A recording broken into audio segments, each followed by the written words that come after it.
नमस्कार दोस्तों, आज मैं इस वीडियो के माध्यम से एक इंसिडेंस की कहानी आपके साथ शेयर करने वाला हूँ। कहानी है 1857 के रिवोल्ट से 33 वर्ष पूर्व की। एक ऐसे व्यक्ति के बारे में कहानी है जिसे मध्य प्रदेश का पहला फ्रीडम फाइटर भी कहा जाता है। इन्हें सेंट्रल इंडिया का मंगल पांडे भी माना जाता है, कहा जाता है। इन्होंने मात्र 24 वर्ष की युवा अवस्था में मातृभूमि के लिए लड़ते हुए, अंग्रेज़ों से लड़ते हुए अपने प्राणों का बलिदान दे दिया था, अपने प्राणों को न्यौछावर कर दिया था। इन्होंने 1857 के रिवोल्ट की पृष्ठभूमि तैयार की, बैकग्राउंड प्रिपेयर किया। मैंने इनके बारे में फर्स्ट टाइम पढ़ा था अपने 10th क्लास की सोशल साइंस की बुक में। जब मैंने पढ़ा तो मुझे बहुत अच्छा लगा, बहुत इंस्पायरिंग फील किया मैंने कि हमारे क्षेत्र से भी कोई व्यक्ति था जिन्होंने अपने समय में अपनी लाइफ नेशन के लिए, राष्ट्र के लिए समर्पित कर दी थी। कौन है ये व्यक्ति? ये व्यक्ति हैं नरसिंहगढ़ रियासत के राजकुमार कुंवर चैन सिंह जी। वर्तमान में नरसिंहगढ़ राजगढ़ जिले की एक तहसील है। अराउंड 1700 के आसपास नरसिंहगढ़ स्टेट राजगढ़ स्टेट से अलग होकर एक सेपरेट स्टेट बना था। इनके पिता का जी का नाम रावत सौभाग सिंह जी है। इनकी माताजी मेवाड़ की रॉयल फैमिली से बिलोंग करती थी। इनकी पत्नी कुंवरानी राजावती इन्हीं की एक जागीर मुवालिया के जागीरदार की बेटी है। आपने ये वाक्य जरूर सुना होगा कि तेरे बाप की जागीर है क्या, या कहीं के जागीरदार हो क्या। तो हम ये जागीर और जागीरदार को थोड़ा समझते हैं। क्या है ये जागीर? वो क्षेत्र या एरिया जहाँ पर जागीरदार राजा के बिहाफ पर टैक्स कलेक्ट करता है और लॉ एंड ऑर्डर को मेंटेन करता है। बात है सन 1818 की। भोपाल के तत्कालीन नवाब नज़र मोहम्मद खान और अंग्रेज़ों के बीच एक एग्रीमेंट, समझौता साइन किया गया। इस समझौते के तहत अंग्रेज़ सीहोर में 1000 सैनिकों की एक सैन्य छावनी स्थापित करने वाले थे, एक कैंटोनमेंट स्थापित करने वाले थे। इस सैन्य छावनी का सारा खर्चा भोपाल के नवाब की ट्रेजरी यानी खजाने से उठाया जाना था।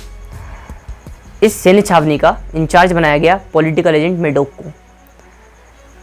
भोपाल के नवाब ने सैन्य छावनी स्थापित करने के अधिकार तो दिए ही, साथ में नरसिंहगढ़, राजगढ़ और खिलचीपुर रियासतों के पॉलिटिकल राइट्स भी अंग्रेजों को दे दिए। अब ये पॉलिटिकल राइट्स क्या हैं?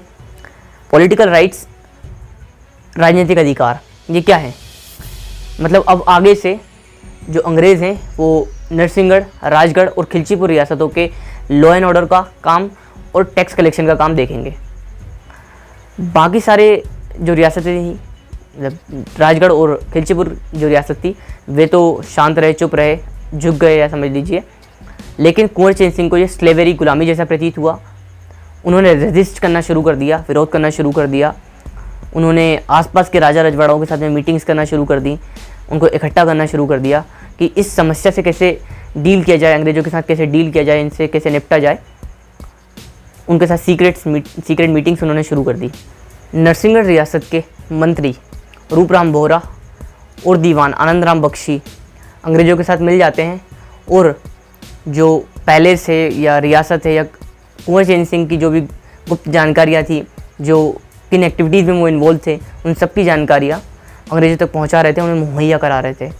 जब ये जानकारी कुंवर चैन सिंह को मिलती है कि ये दोनों अंग्रेज़ों से मिले हुए हैं, तो वो इनके खिलाफ एक्शन लेते हैं और इन्हें मरवा देते हैं।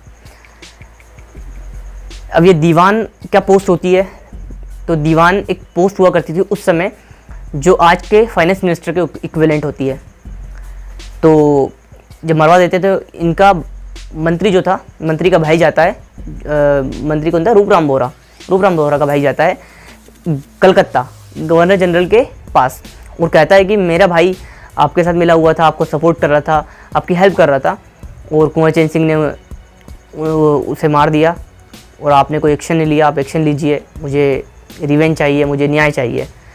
तब गवर्नर जनरल एक लेटर लिखते हैं पॉलिटिकल एजेंट मेडोक को और कहते हैं कि आप कुंवर चैन सिंह के ऊपर अभियोग चलाइए और उनके ऊपर कार्रवाई कीजिए। तब पॉलिटिकल एजेंट मेडोक कुंवर चैन सिंह को बातचीत करने के लिए बुलाते हैं। तो कुंवर चैन सिंह शुरू में तो थोड़ा हेजिटेट होते हैं, बातचीत करना नहीं चाहते, पहले इनकार ही कर देते हैं।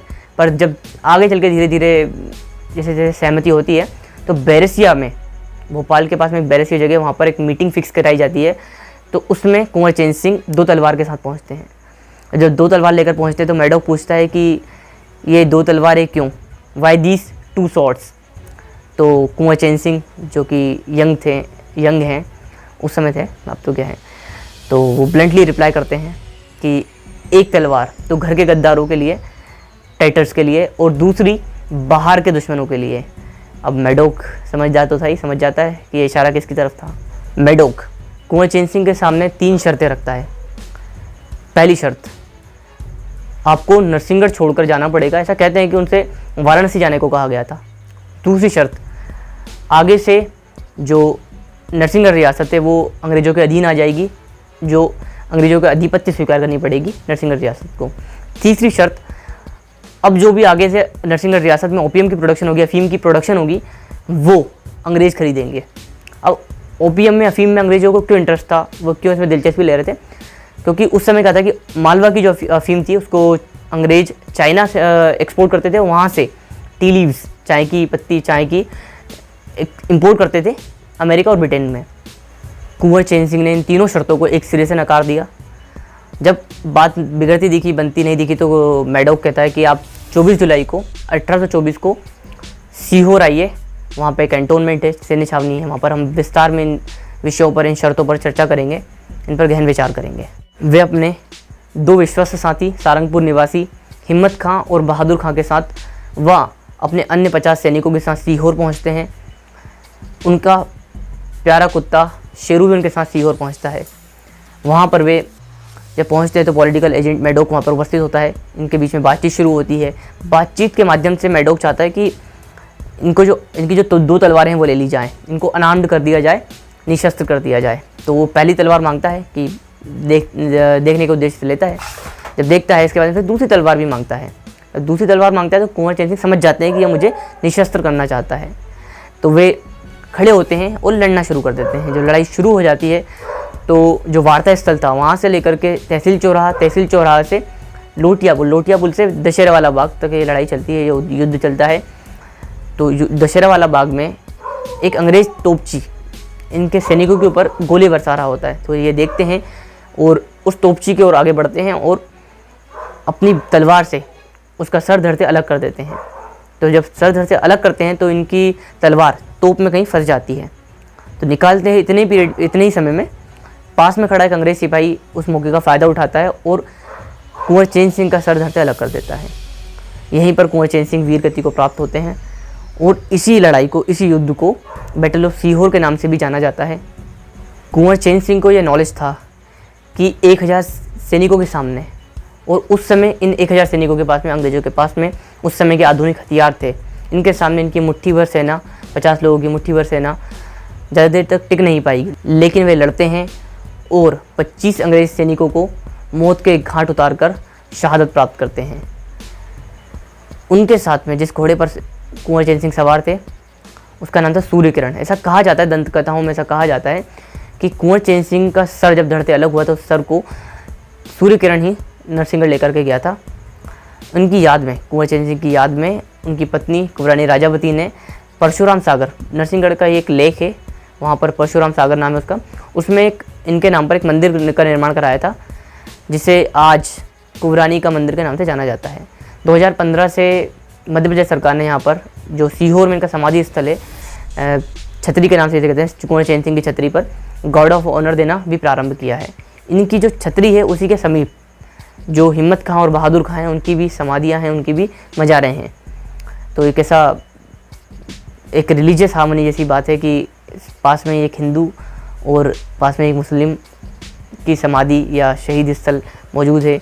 वे दोनों आपस में एक उद्देश्य से लड़े कि मातृभूमि की रक्षा करनी है, अपने राष्ट्र को सुरक्षित करना है बाहरी जो अंग्रेज थे उनसे। एक और इंटरेस्टिंग बात मैं आपको बताता हूँ कि जो आज का वर्तमान का जो कलेक्टर रेजिडेंस है, जो सीहोर की चर्च है, जो सीहोर का एक्सेलेंस स्कूल है और जो पुरानी कलेक्ट्रेट है सीहोर की, वो इसी समय 1824 और 20 के आसपास में बनवाई गई थी। मतलब 200 साल हो चुके हैं इन तीनों चारों इमारतों को। कुंवर चेन सिंह के बारे में ये वीडियो आपको कैसी लगी ज़रूर कमेंट बॉक्स में बताएं और अगर आपके पास में कोई अन्य एडिशनल इन्फॉर्मेशन है कुंवर सिंह के बारे में तो कमेंट बॉक्स में बताएं, ज़रूर लिखें। या दंत कथा के रूप में आपके पास में कोई इन्फॉर्मेशन है तो वो ज़रूर बताएं। क्या होता है कि जो लोकल स्टोरीज़ होती है वो स्टोरीज, जो इस तरह की घटनाएं होती है वो स्टोरीज़ के फॉर्म में ज़्यादा सर्कुलेट होती हैं, तो वो अगर आपके पास में हैं तो आप ज़रूर कमेंट बॉक्स में बताएं। इसी के साथ मैं आपसे विदा लेता हूँ, मिलता हूँ नेक्स्ट वीडियो में। Tata bye bye, take care, मिलते हैं नेक्स्ट वीडियो में। और मोस्ट इम्पोर्टेंटली रोज़ कुछ नया सीखते रहिए, आगे बढ़ते रहिए, ग्रो करिए।